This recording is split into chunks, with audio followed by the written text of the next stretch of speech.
It is easier than ever to sell across borders. An English-language website and international shipping routes can give a business a worldwide footprint overnight. But launching a product into a foreign market without understanding local conditions invites massive financial failure. Companies routinely lose millions by assuming their home field tactics will work everywhere. This graphic illustrates the scale of the global insights industry, which is built to prevent those failures. It is an estimated $90 billion market, characterized by heavy consolidation, where 6 dominant firms control 40%. The ability to collect data instantly masks the reality that operating internationally requires an entirely different, culturally aware logistical framework. That digital speed relies entirely on panel companies. These are specialized firms that manage massive opt-in databases of international respondents, allowing researchers to target specific demographic groups on demand. Using these panels, a single researcher sitting at a desk can simultaneously poll consumers in the United States, Russia, and China, gathering thousands of responses in a matter of days. The appeal here is uniformity.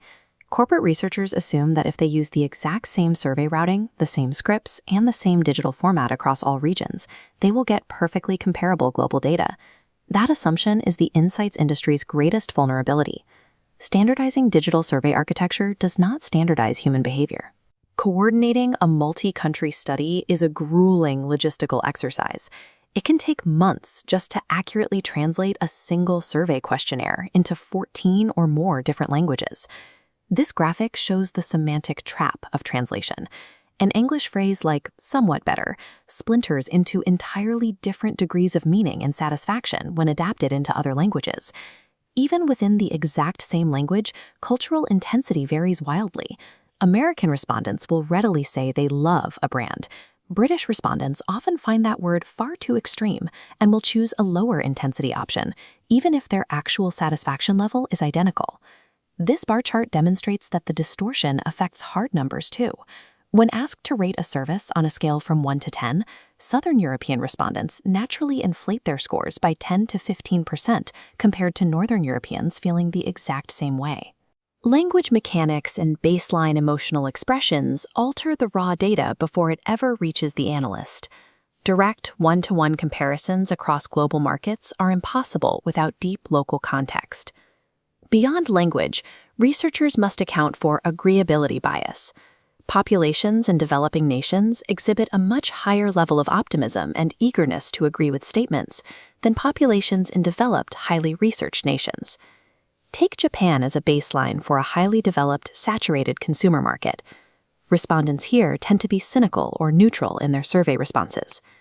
Now contrast that with India, representing a rapidly developing market, where respondents naturally lean toward more agreeable, positive interactions. This comparative bar chart highlights the discrepancy in stark terms. When given the exact same scale, respondents in India are exactly 5 times more likely to agree with the survey statement than respondents in Japan. Cultural psychology warps standardized answers. A company cannot simply take a global spreadsheet of survey results at face value.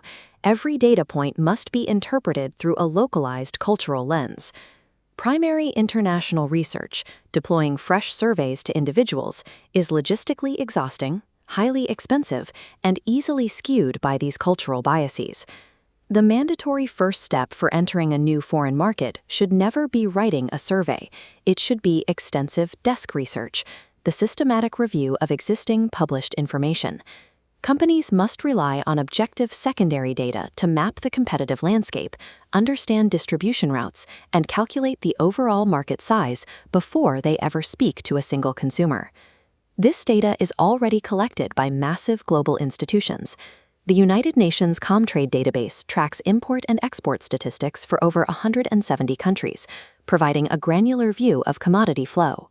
Additional secondary sources like the OECD and Eurostat provide volumes of comparable economic indicators, tracking population growth, income levels, and labor market trends.